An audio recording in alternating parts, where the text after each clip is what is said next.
everybody, Shwazy here, and in today's video, I'm going to be reviewing the 2023 QX50 Sport.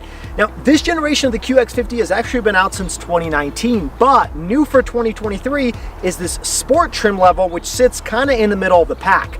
Now, just a hint for you, this is actually the one I'd recommend, so stick around to find out why. In today's video, we're going to talk exterior, interior performance, handling, safety features, and much, much more. Everything you need to know if you're considering one of these as your next vehicle. Without further ado, let's get started. Okay, let's kick the conversation off starting with pricing. You can get 5 different trim levels of the QX50 and various packages within. Now, starting off, you have the Pure trim, which starts at $40,000. You can step up to the Luxe, which is about $44,000. Jump up to the Sport, which is around $49,000. We'll talk about what features come with that. Then you can jump up to the Sensory, which is about $54,000, and then the highest trim level is $57,000. That is the Autograph. Okay, so let's say you pick the entry level, which is the Pure trim. What comes standard on that vehicle? Well, actually a lot of things. Starting off, you do get LED headlights up front, and they have the signature daytime running light from Infiniti, which looks really good at night. Gives the front end a really cool appearance. You also still get 19-inch wheels on the Pure trim level. You also get Infiniti's Pro Pilot Assist, which is their entire suite of safety features, which include lane departure warning, lane departure prevention, adaptive cruise control, blind spot monitoring. There's so many safety features baked into this vehicle that you pretty much can't option to get more safety features. Everything just comes standard. Coming to the back, the Pure trim also includes LED taillights, and you still get the dual exhaust ports in the back. In addition, starting in 2023, every single Infiniti that you purchase comes with a 3-year complimentary maintenance. So that means everything from the oil changes, the tire rotations, all of that is included in your purchase of a new Infiniti, which is a couple $100 that you probably save every single year. Okay, now before we jump inside and talk about interior amenities that are standard, I do want to show off the Infiniti Key. This is a little bit updated from the previous generations. One thing I will mention though, that's standard is remote start. So that is really nice to have for those cold winter days or hot summer nights. Jumping inside, a lot of what I'm about to show you is actually standard on the Pure trim level. Starting off, the Pure trim level does come with a 6-speaker audio system. Not too bad. This one in particular in the Sport is the upgraded 12-speaker, but you can get up to 16 speakers if you choose the higher trim levels. Jumping inside, all Infiniti QX50s come with a 7-inch digital gauge cluster. You have an 8-inch touchscreen over here and a 7-inch touchscreen over here. There's no upgrade to get these screen sizes. These come standard on all Infinitis. You also do have a wireless charging pad down here, which is standard. I should also mention you do get wireless Apple CarPlay and wired Android Auto on all QX50s. Okay, now let's talk about what comes included with the higher trim levels, starting with the Luxe, which is one step above the Pure. Well, first off, if you pick the Luxe, you will get a standard panoramic moonroof. Also, if you want genuine leather seating, you're gonna have to upgrade to the Luxe because the Pure only comes with like a synthetic leather. Also, heated front seats is included in the Luxe, along with memory seats for the front driver's seat. And on the Luxe trim level, you have the option to upgrade your 6-speaker audio system if you pay a little bit more money, and that will upgrade it to a 12-speaker audio system for the interior, like the vehicle I'm sitting in today. One thing I will say about this audio system, it is built by Bose. It does sound really crisp and clear, but it doesn't have that much low-end bass. What I mean by that is it doesn't really rock your seat or your mirrors or really allow you to feel that bass inside your body. That's something that my brother actually noted in his Infiniti Q50 that he purchased several years ago. So much so that he ended up getting a mini aftermarket subwoofer to put under the seat to give it a little bit extra bass. And now it sounds like a pretty good sound system, whereas the one in this vehicle I'm sitting in feels like it could use a little more oomph in terms of bass. So just keep that in mind if that's something you need to have in your vehicle. Okay, so just above the Luxe trim level, you have the Sport, which is the vehicle standing in front of me today. Now, as I mentioned earlier, this is a brand new trim level for 2023, and it's kind of the middle of the pack, but it comes with some pretty cool features that differentiate it from the other trim levels. Starting off with the front end, you'll notice there's a lot of additional black accents that you don't get with the standard QX50. Furthermore, the front end actually looks a little bit different. As you can see, this front grille area actually looks totally different than every other QX50. They've revised the front fascia, giving it almost a larger grille look to it, even though the grille is the exact same size, but this bottom portion is no longer body painted. It kind of has additional grille inlets over here at the bottom and additional black plastic over here on the side near the fog lights. I think the front end looks pretty attractive, and I kind of hope they carry this over onto the other trim levels of the QX50 because it does almost look like a facelift, even though this is just a different trim level. And then you have additional black trim pieces over here on the side near the fog lights. Now, with the Sport trim level, you do get 20-inch wheels, and they are run flat tires. You don't have a full-size size spare in the back. And you'll notice more black trim pieces over here. Everything that was traditionally chrome on the regular QX50 has now been replaced with black trim pieces, including the window surround. Take a look at the roof rails. They're also blacked out.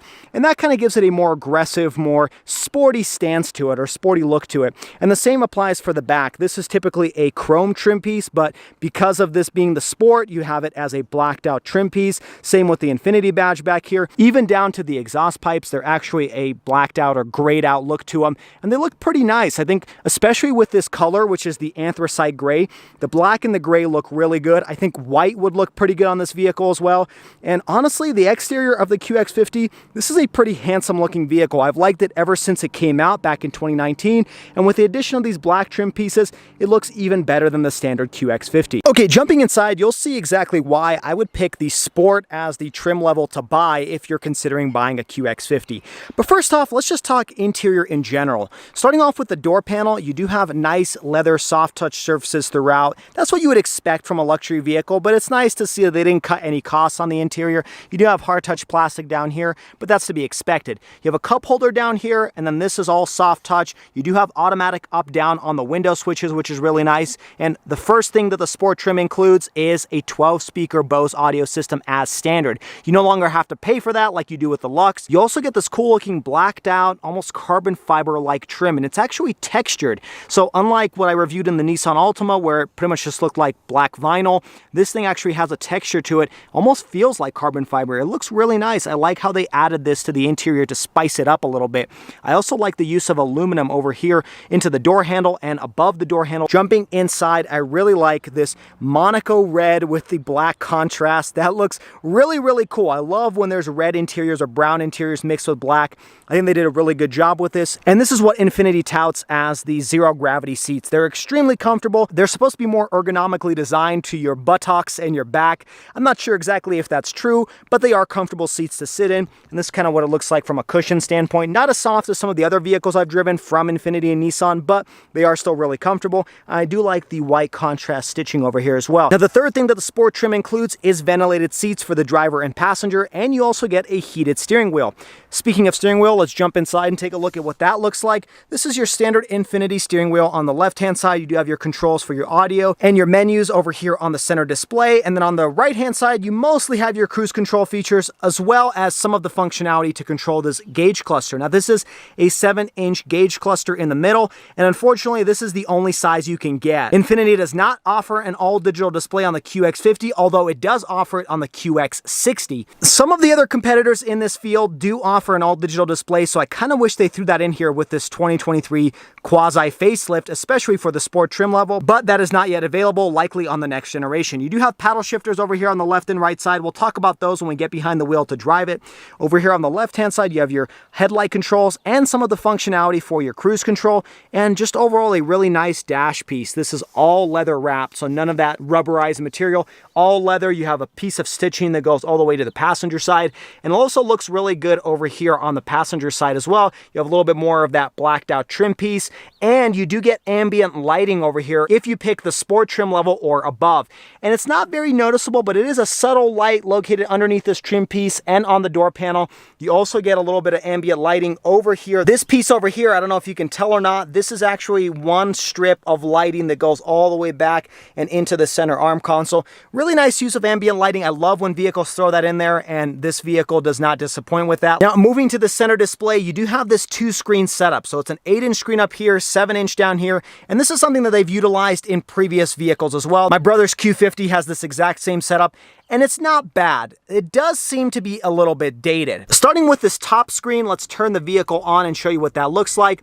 You do get a round view monitor, or I like to call it a 360-degree camera, standard on the Sport trim level. Again, another reason why I'd pick the Sport over the other trims. But the one complaint I have about it is the camera quality isn't fantastic. Some of the competition do a little bit of a better job. The thing that I don't really like is I can't select which quadrant to show. The only thing I can do is by cycling through this button over here, I will be able to cycle through pretty much 3 different settings, and that's it. Infiniti does this on all of their vehicles, and I don't really get why they don't just allow me to choose a specific quadrant that I want to zoom in on like some of the competition do. One thing that is nice about this though is as you're pulling up or creeping into like a parking stall, this thing will automatically turn on because it kind of knows that you're about to park the vehicle, so you don't even have to push this button. That's really nice. I like that they did that. Now, the one complaint I have about this dual screen setup is 95% of the time, this top screen will display your GPS, and I'm not quite sure of anybody who really needs your GPS on 95% of the time. And it's also not a very good GPS system. It's kind of laggy, it's a little bit dated. Maybe this was okay back in 2010, but here for 2023, there's much better GPS systems. There's not much else you can do here. You can push this little menu button, and it'll pull up just some additional features like your call history, your steering assist, kind of just some random features here and there. And then if you do push this map button over here near this center controller, it will pull up a little bit more functionality where you can add your weather, your turn-by-turn, your fuel economy, and your audio, but it's still not as robust of a system as what you get in some of the German competitors. The other thing to mention is this touchscreen is a little bit different looking than this touchscreen. This one almost looks like it's a piece of glass. This one almost seems like it's like a touch-sensitive panel. And look, even in this setting, I can't actually move the GPS because the audio system is on. Coming down here, this is the 7-inch touchscreen, and this one is pretty good. I do think the software needs to be updated a little bit because it's starting to look a little bit dated as well, and the swipe functionality just isn't as good as some of the German brands, but this one is a little bit better of a screen than this one because there's just more functionality here. You can hit up your climate, you can do your audio, you can do your main menu with some of your safety features included. So this one just seems a little bit more robust than this one, and it almost makes this top screen obsolete. Now, I don't actually mind having 2 screens. That's something that Audi has done for a while, and I like that you could have maybe your climate control down here and some other functionality up here. I just wish these 2 screens talk to each other a little bit better. In fact, I honestly think they should have just created one large screen, maybe like 16 inches, something similar to Tesla, because they have the real estate for it. They have this little panel gap that they could just eliminate and create a large screen, and that would honestly be an industry leader for a vehicle of this size. But unfortunately, they've just kind of opted for this 2-screen setup, and it just doesn't work as seamlessly as you would like it to. I don't mind it. It's not this car's biggest drawback. This shouldn't be something that prevents you from buying the vehicle. It's just not as advanced as some of the competition. One thing I do like about this setup over here is you do have physical buttons. So many of the German competitors are going to touch-sensitive buttons, and it's so much nicer to just reach over and push a button here or there to adjust something rather than have to finagle or play around with the center display to be able to adjust your temperature settings. You have your heated and ventilated seats over here, seek and track buttons. Another thing to mention about how dated this system is, you do have a CD player over here, which is something you don't see very often in vehicles nowadays. And then the same similar features over here on the right-hand side. I really do like that they have physical buttons to be able to play around with the center display. Coming further down, like I mentioned earlier, you do have a wireless charging pad. You do have a USB port for USB-C and regular USB, 2 cup holders. This is your shifter, which is pretty easy to use, nothing too complex there. And then your start-stop button is located over here. You do have your parking brake, your auto hold function, and then these are your drive modes. Unfortunately, it doesn't really change the instrument gauge cluster, but you do have a little graphic over here that changes the look of the vehicle. That's pretty nice to see, but again, just needs to be updated because this has been the same since 2015. Over here on the right-hand side, Infiniti gives you additional functionality to control the center display, so you can actually zoom in and out of your GPS by using this little controller knob, similar to what you would find in the German vehicles from about 5-10 years ago. You do have a back button, and then this also lights up at night as well. Looks pretty nice. Your center arm console is pretty decently sized for a compact crossover. You've got 2 different compartments over here to separate your goods. Coming up to the top, you do have your lighting controls and your button to open up your large panoramic moonroof. This is really nice to have. You can close it up so you don't have any of that hot sun burning down at you when you're in the middle of summer, or you can open it up to enjoy the weather. Now, the one complaint I do have is your bar to open up the sunroof is actually located pretty far back here. It's almost behind the first row seats, but your sunroof only opens like halfway. I don't get why they didn't just let the sunroof open all the way to the back, giving you almost a convertible-like feel. That'd be a competitive advantage of the QX50. Before we jump into the second row, I just want to talk about how spacious the front row is. It's actually a really comfortable and large-looking interior. That's something that Japanese cars always do really well. Their interiors look a lot larger than their exteriors. That's a really good thing. I reviewed a Mercedes GLC, and that one felt a little bit smaller, a little bit tighter than than this vehicle. So if you're looking for a spacious cabin where you could easily fit 4 adults, I don't think you need to go for a larger size than this. Speaking of sizing, let's jump into the second row and show you what that looks like in terms of legroom. First off, starting with the door panel, same nice materials as the first row. You still have that carbon fiber look to it. And then you do have soft touch padding all throughout and a cup holder down here. Looking at these semi-aniline seats, they look really nice as well in the second row. And then you do have a little armrest over here where you can actually slide a smartphone. That's really nice. I don't see that on every vehicle. Jumping inside, this is where this vehicle has some of the largest amount of space in this segment. This is about 39 inches of legroom in the second row. And this is plenty of space for 4 adults to sit comfortably in the vehicle. In fact, you could probably fit a 5th adult over here because this center hump isn't very massive and you have tons of legroom to be able to fit 2 more legs over here on the left and right hand side. Taking a look down here, you do have your climate control settings, and then you do have 2 USB ports, USB-C and regular down there, as well as another little cubby for maybe like a smartphone or some snacks. One thing I'm not seeing here is a household power outlet. That would have been nice to see over here down at the center arm console, but nonetheless, a pretty nice interior overall. And your headroom is plentiful as well. The other nice thing about these seats is they do recline. Right now, they're in the most recline setting, but I can put these up a little bit more straight to sit a little bit more upright. And your headroom is still pretty decent as well. I'm about 5'9". Now, trunk space is fantastic as well. You do have the motion activated lift gate, which is standard on the Lux and above. And taking a look at the interior, you got about 31.4 cubic feet of space back here. And honestly, again, it's something that looks larger on the inside than it does on the outside. Underneath here, you do have a little bit of a cubby. And then over here on the left-hand side, you do have your cigarette-styled outlet. Again, no household adapter in here, which would be really nice to have. You do have some lighting over here to light up the cabin. And then if you pull on these, the seats will actually fold forward. I have some stuff inside of the seats, so that's why it's not folding down all the way. And then you do have a little spot over here for your groceries. So a pretty nice cabin overall, and larger than I expected for a vehicle of this size. But if those aren't enough amenities for you, you can upgrade to the Sensory, which will include a head-up display on the windshield. You also get rear heated seats, and you get a 16-speaker Bose audio system. Now finally, you can upgrade to the Autograph trim, which just makes the interior a little bit more posh. Starting off, you get rear sunshades. You also get rear climate control, so tri-zone climate control. You get quilted leather on the seats and a ton more suede. You got suede over here on the center arm console all the way up to the screen. You also get a suede headliner. And instead of this fake carbon fiber sporty trim, you get a wood trim instead. So a really nice interior on the Autograph trim. Now this particular vehicle in front of me does come with all-wheel drive, which is necessary for this type of climate. And just so you know, you can add that as an option on any trim level for about $2,000. Okay, now let's talk performance. Ever since 2019, this vehicle has come with the same engine, and there's only one option. It's a 2-liter turbocharged 4-cylinder, and it's a variable compression engine. We'll talk about that in just a second. Power output on this thing is 268 horsepower and 280 pound-feet of torque. And according to Car and Driver, 0 to 60 is just about 6.4 seconds. And I believe it. It's actually pretty quick for a vehicle of this size and this small of a displacement motor. Let's talk about the variable compression, the VC. This is the same engine that I talked about in the Nissan Altima, and it's actually really clever engineering. You have 2 different types of compression ratios. So if you're stomping on the pedal and you're trying to get the best 0 to 60, this thing will lower the compression ratio in the engine to give you a little bit more power. At the same time, if you're coasting, you're going on a road trip, you're trying to get the best fuel economy, this thing will increase the compression ratio to get you the best MPG. Really smart engineering here, and really ingenious, because some of the other competitors in this industry have larger V6 engines, and this thing just has a 2-liter 4-cylinder. Now, in terms of fuel economy, let's talk about it. You're looking at 22 in the city and 28 on the highway for a combined 25 in this all-wheel drive version. Okay, now all that power is sent through a CVT continuously variable transmission. Now, I know most people do not like continuously variable transmissions, but this one really isn't that bad. Let's hop behind the wheel, let's see how this thing drives, and let me tell you my thoughts on this CVT. Okay, one of the first things you'll notice sitting inside of this vehicle is just how nice the interior of the QX50 is. It's a really luxurious, nice place to be. Any person who has sat in this passenger seat for the past week, every time they sit down, they're always like, whoa, this is a really nice looking interior.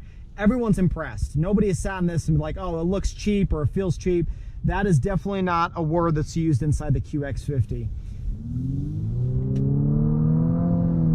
Now, this is the Sport trim level, but that makes no difference in terms of the engine. Every single QX50 comes with the same 2-liter turbocharged VC turbo, and it has been the same since 2019. But it is a really good engine. I'm gonna put it into sport mode here, and so you can kind of see how it drives. One thing to mention about this vehicle is it does not have the auto start stop that a lot of American and German manufacturers have. Once again, this is in sport mode. Yeah, I mean, it gets up to speed very, very quickly. Car and Driver says 0 to 60 in 6.4 seconds, and I think that's accurate. I think it might even be quicker than that because this thing feels pretty nimble, pretty quick to drive.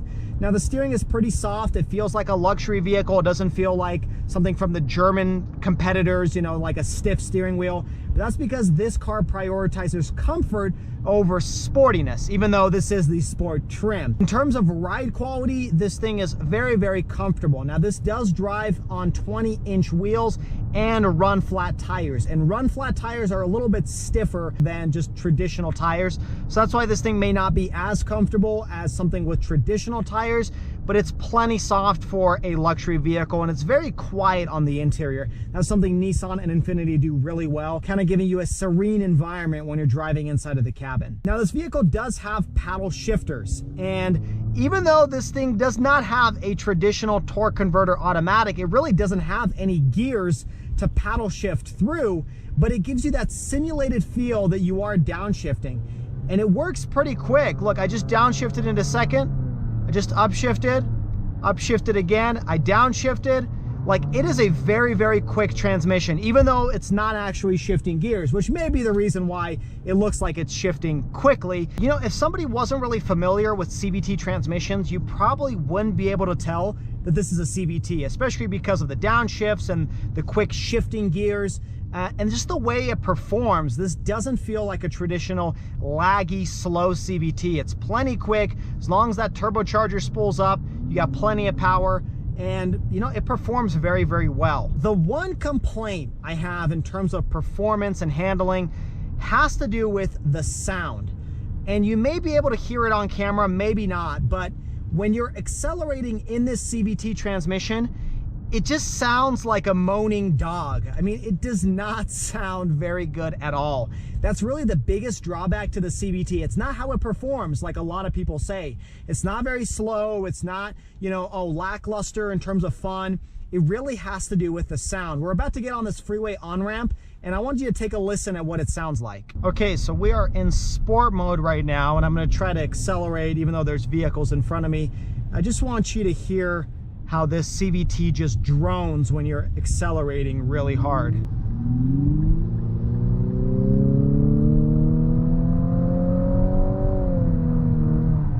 I hope you heard that. It just has this drony sound to it that just kind of detracts from the luxuriousness of the interior. And this is just a common problem with CVTs. I was hoping that with this latest generation CVT, they could probably get rid of that, because everything else about this CVT is fantastic compared to an automatic transmission. There's really not a big difference except for the sound. And I just wish that was a little bit better. That's something you're gonna have to get used to. It's not awful, but it almost sounds like a simulated sound is piped in, but it's not. That's just the CVT transmission. Aside from that, once you get on the freeway, you can turn on your Pro Pilot Assist using the button on the steering wheel, set your cruise control, and this vehicle will essentially steer itself down the middle of the lane. Now, you're gonna have to hold onto the steering wheel, otherwise it will alert you. But otherwise, you know, for road trips, this is fantastic because it will keep you centered in the lane. It doesn't, you know, travel left and right. It stays really centered. Does a really good job of that. Nissan and Infiniti have a really good semi-autonomous driving system, and this vehicle is no exception to that. But aside from that, the performance and handling is wonderful. This thing not only drives very well with its comfortable ride quality, interior cabin noise, its safety features work really well. Right now, I didn't even touch the brake pedal and it's braking on its own. And it's a really nice cabin to look at with this dual color setup with the red and the black, the stitching, the aluminum. I mean, an interior like this from a German manufacturer would cost a lot more than the interior of this vehicle. So kudos to Infiniti And in terms of performance and handling, the only drawback is the sound of the CVT, which you can get used to over time. Okay, to finish off this video, let's talk about the reliability. Japanese manufacturers are generally known for slightly better reliability than some of the German competitors. According to US News, this received a 78 out of 100 in terms of reliability, and I have a feeling it's going to last pretty well over time. Talking about warranties, this vehicle comes with a 4-year, 60,000 mile basic limited warranty, which is pretty nice compared to 3-year, 36,000 for some of the competition, and you get a 6-year, 70,000 mile powertrain warranty. Okay, so to sum up this video, is the QX50 any good, and would you recommend I buy one? Well, the answer to both those questions is yes and yes. Honestly, I've really enjoyed my time with this QX50, and I think it's a really underrated vehicle. I'm really surprised they don't sell more of these vehicles every year. It's a really handsome looking vehicle overall.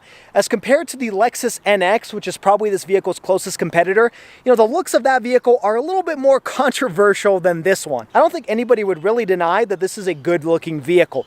It's got really cool sculpted lines on the outside, beautiful interior, nice use of materials. There's really only 2 drawbacks with this vehicle that I don't think the average consumer is really going to notice. First off, you have a pretty outdated software on the interior. It's in need of an update. You need to have some more graphics, you need to have a better user interface, you need to have that top screen doing something else aside from just an outdated GPS system. But nonetheless, you still have all the tech you would expect from a modern vehicle. You still have over 15 inches of screen real estate on the interior, which is pretty nice to see, and not all other competitors offer that.